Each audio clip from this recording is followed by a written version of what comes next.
Hi! Good morning!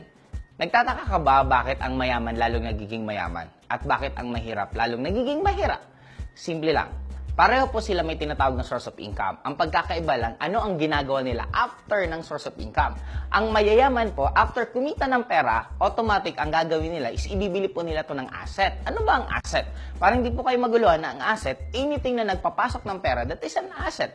Anything na naglalabas ng pera, that is liabilities. Ang mayayaman, ang ginagawa nila, pag meron na po silang kinitang pera, automatic, bibili nila yan ng anything na pwedeng magpasok ng pera. Sa example, bibili ka ng alak. Akala ng ibang alak is liabilities. Depende po kung anong gagawin mo. Bumili ka ng alak, binili mong piso, after mo ibinenta mong dos, that is an asset. Binili mong piso, ininom mo, that is liabilities. Bumili ka ng lupa. Ang lupa po, hindi ibig sabihin pag bumili ka ng lupa, asset na agad yan. Kasi ang lupa, nagbabayad ka pa dyan taon-taon ng tax. Meron siyang amilyar, meron mga ibang expenses dyan. Nagiging asset lang ang lupa if ever pagdating ng oras, mas nabenta mong mas mahal, that is already an asset. Now, para hindi po meguluhan, ang mayaman, bibili po ng asset. After bumili ng asset, yung kinikita ng asset nila, automatic, yun ang pinambibili po nila ng lifestyle. Ano ang lifestyle? Ito yung luho sa katawan. Pwede kang bumili ng damit, pwede kang bumili ng magandang sasakyan, pwede kang mag-Starbucks, maggumastos kung saan. That is lifestyle. Ang ginagawa naman po ng mahihirap, after po nilang kumita ng pera, dumidiretso po sila sa lifestyle. Bibili ng magagandang damit, magagandang cellphone, puro gastos. In short, walang pumapasok ng pera. Kaya ang nangyayari, gastos sila ng gastos ng gastos. Now, bakit ang mayaman lalong yumayaman at lumayaman ng sobra-sobra? Kasi may iba pong mayaman, after magkaroon po ng kita, bibili po ng asset at yung kinikita ng asset, ibibili ulit ng isa pang asset. Now, napakaswerte nyo ngayon. Bakit? Kasi meron pa ako sa inyo ipapakitang isang source of income na pwede nyo po itong gawin. Ipagsabay kung nagtatrabaho po kayo, nag-aaral man kayo. Kung ano man po ang ginagawa nyo sa buhay, pwede nyo po itong ipagsabay na dahil sa negosyong to, dun po nagbago ang buhay ko. Ang Alliance in Motion Global, or mas kilala sa AIM Global, is nag-start ng March 18, 2006. Simple lang po ang plano ng may-ari. Gusto po nila na meron isang networking company na itatayo sa Philippines at hindi na po magsasara at mag-expand sa iba't ibang countries. At ang kagandahan po dito, naging totoo po sila sa sinasabi nila. Fast track. Ngayon po is 2017. Ang kagandahan po dito, sobra po na pong daming achievement na nagawa ni AIM Global. Isa na lang po dito ang nakaka-proud sobra is we're one of the highest taxpayer corporation sa buong Philippines. Pangalawa, meron pa po tayong napakagandang na-achieve na for 3 consecutive years, lalo na po ngayon 2017, tayo lang po ang nag-iisang networking company na nakakapuno po ng Philippine Arena.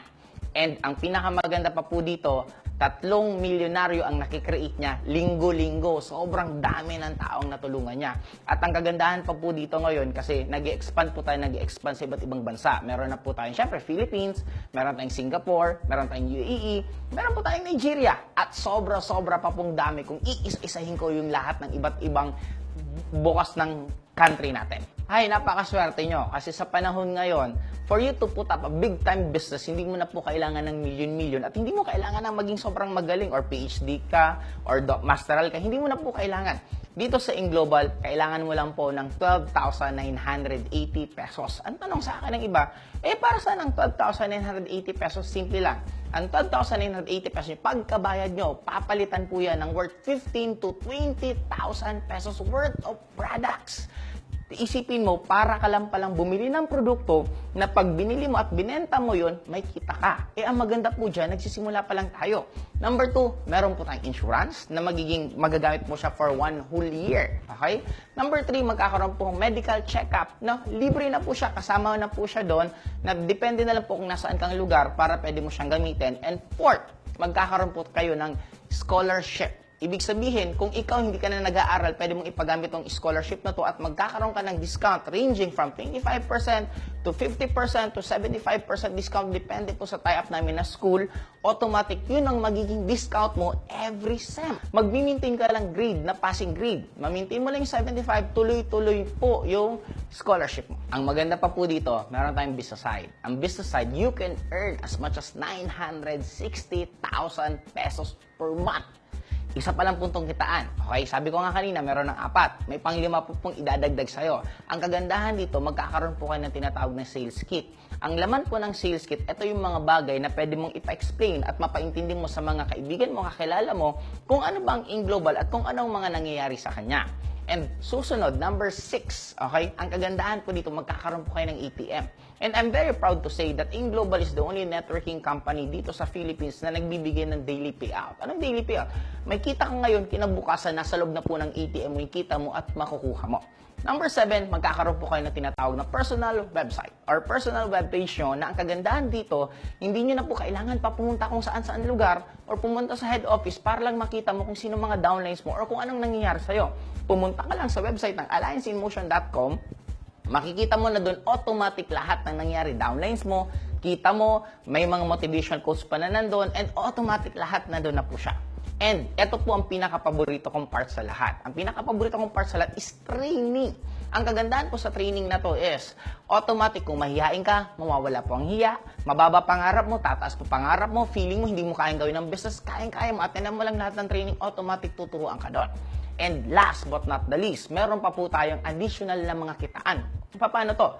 Maliban sa sinabi ko po kanina, pwede po kayo mag-direct selling. Ang direct selling, the moment bumili po kayo ng package natin, automatic, you will be discounted of 25% sa lahat po ng produkto natin. Ako po nung nagsisimula sa ganitong negosyo, mas prinomote ko talaga yung pagbebenta-benta kasi ang dami kong kaibigan na gusto pumuti, gusto ng mga supplements, gusto ng kape. Kaya yun ang finokusan ko before nung nag-start ako. Kaya number 1, pwede kang mag-direct selling. Number 2, meron po tayong tinatawag na direct referral bonus. Sa lahat po ng mabebentahan mo ng package, meron kang additional na kikitain na 1,000 pesos. Imagine mo to. Kung makakapagbenta ka ng package sa mga 5 sa isang buwan, hindi na po masama. May dagdag kang 5,000. Malaking bagay na po kung ano pwede mo magawa sa 5,000. Malamang yung grocery niyo sa bahay, libre na. Baka yung kuryente niyo sa bahay, libre na. And number 3, ito po ang medyo nakakalula. At ito na po yung sinasabi ko na pwede po kayong kumita ng 960,000 pesos in a month. Ano to? Ito yung tinatawag na binary side. Ano yung binary side? Pag nagkaroon ka ng isa sa left, nagkaroon ka ng isa sa right, automatic, magkakaroon ka ng tinatawag na pair, automatic, kikita ka ng 2,000 pesos. Ang nakakalula po dito kasi, hindi mo control yung mga na-invento. Parang ako, nung nagsimula, ang downlines ko po is nasa 40, pero right now, sobrang dami na po ng downlines ko. Kaya ang kagandahan nito, imagine to, simula ka mag-isa, meron kang na-invite 2, nagbayad, bumili ng package, sila may na-invite din. Ang kagandahan dito, sa lahat po ng kada dagdag ng mga na-i-invite nila at bumibili ng package, automatic, kikita ka po ng 2,000, regardless gaano na po sila karami. At isa pa pong nakakalula dito, ito po ang sikreto bakit ang InGlobal tumagal. Kasi ang InGlobal po, kahit walang nag-join, bumili ng package, walang nag-join, pwede ka pa rin pumiring. Paano? Pag nag-reorder to, bumili ng sabon, bumili ng kape, bumili ng anything na mga produkto ng InGlobal, pwede pa pong pumares. Ito po naging sikreto ng IN. Nagpapares po tayo, tao sa tao, pares. Tao sa produkto, pares. Produkto sa produkto, pares. Ganun po kaganda na pwede palang mangyari. Kaya imaginein mo, gaano karaming tao nagkakape, gaano karaming tao nagtututbrush, gaano karaming tao gusto pumayat at gusto maging healthy. Okay? And number 4 and number 5, eto, dito po kayo malulula. Kasi yung number 3, yun po 960,000 pesos per month. Yung number 4, number 5, wala na po tong limit. Bakit? Number 4, may tinatawag tayong uni-level. Ito naman po ang sagot na if ever ang na-invite mo, isang side lang, wala kang na-invite sa kabila. Literal, sabihin na natin, ikaw yung isang tao na pinaka maswerteng tao sa mundong to na isa lang na-invite mo. Ang kagandahan dito sa uni-level po, kikita ka sa tinatawag na reorder. From first level hanggang 10th level, meron ka pong magiging commission na 5% sa lahat ng tao na kada bili nila ng produkto at kada gamit nila ng produkto. Ibig sabihin, kahit kabilang side, may kikitain ka pa rin. Number 5, eto na guys, hold on. Kasi grabe po, ang nabivisualize ko dito sa kitaan na to, this will be an unlimited income. Depende na po kung gaano kalaki grupo mo, depende na po kung gaano po sila kalakas. May tinatawag po tayong stair steps. Para mas mabilis po tayo, ang stair steps, may tinatawag na positioning, distributor, silver executive, gold executive, global ambassador. Technically, pag na-promote ka po, kailangan mo lang kasi ng reorder base. Pag na-promote ka, silver executive, magkakaroon kang 10% na rebate sa lahat ng grupo mo. Pag naging gold ka, magkakaroon ka ng 20% rebate sa lahat ng grupo mo. At pag naging global ambassador ka, magkakaroon ka ng 30% rebate sa buong grupo mo. Ang kagandahan dito po, pag global ambassador ka, it will mababa na po ang almost mga 50,000 to 100,000 pesos per month. Kikita yung pinakamababa na po yun. Ang maganda pa po dito kasi wala na po tong limit. Isipin mo guys, sa lahat ng tao na grupo mo na nagkakape sa buong mundo, nagtututpe sa buong mundo, meron ka pong dagdag na kinikita. Kaya this will be one of the long-term na source of income kasi para ka pong 7-Eleven, para ka pong SM na lahat po nang pumapasok na bumibili, may kinikita. Kaya lang ang kagandahan po sa'yo, wala ka pong minimintin na building, wala ka pong binabantayan ng mga tauhan, wala ka pong pinapasal na tauhan. Kaya yun ang pwedeng mangyari sa'yo. My name is Joseph Lim. Because of Ing Global, sobrang dami na pong result na nangyari sa akin. Dito po ako nakaranas ng first car, first na travel sa ibang bansa, first na aeroplano makasakay, first na makasakay sa yate, first na makakita si Cameron Diaz na meet ko po mismo nasa US kami. Sobrang dami ko pong experience na kung pwede ko lang sanang maisa-isa sa inyo, yung pangarap na bahay ng magulang ko na hindi po nila napatapos ko po. Ang kagandahan po dito, nakakatulong pa ako sa ibang tao. At ang pinaka nakaka-excite dito kasi guys, nakakapag-travel po ako lalo na sa iba't ibang bansa. Ang natatravelan ko po, minimum 6 to 7 countries every year na pumupunta po ako doon, namamasyal lang ako at hindi pa po dyan kasama yung local na mga travel. At nagkaroon din po